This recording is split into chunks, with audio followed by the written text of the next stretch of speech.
months asked the Reagan administration to protect its market share with tariffs. The administration complied, which set a dangerous precedent for Harley as a politically protected American manufacturer. So when Europe imposed retaliatory tariffs on American goods in response to recent U.S. trade policy, they targeted 3 all-American categories: blue jeans, bourbon, and big motorcycles. Sales were already struggling in the U.S. They tanked in Europe to dodge the tariffs. Harley tried to move some production to local markets, but that backfired when the company was lambasted by President Donald Trump and other politicians for outsourcing labor. Even Harley's most loyal customers saw the move as betraying the company's blue-collar American roots. New products like the electric Livewire show that the company is trying to adapt to a new world, but it may be too late to save the brand. Complicating matters, Harley recently burned up a lot of cash buying back its own shares, a move that certainly hasn't been a good investment so far. But even with more cash, it's hard to see where the company could go. Harley's core demographic is aging, and few new buyers are filling the gaps.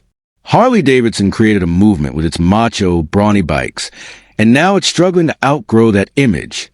Harley Davidson is screwed. Its sales have declined year over year. The company's traditional customers are aging out. New customers aren't being brought into the fold, at least not with new motorcycles.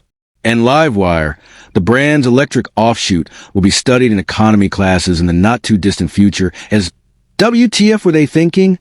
The iconic motor company is barreling down a path toward inevitable doom.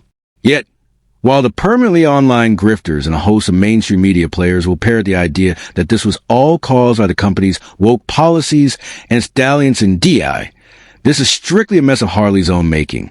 Folks, DI and being woke, whatever that means, isn't what caused Harley to falter as badly as it is. Not paying attention to the world around them and failing to adapt, that's what's did Harley in. The good old days for Harley weren't the swinging 60s or groovy 70s, the eras that most folks associate with the brand. Rather, the good times came during the late 80s and into the 90s. Boomers were flush with cash. Interest rates were non-existent.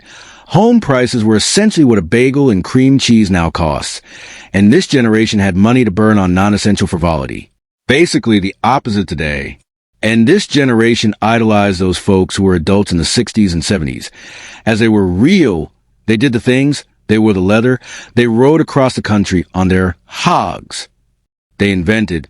Hell yeah, brother. Boomers didn't get to experience that. So they decided to cosplay for lack of a better word. And Harley's executives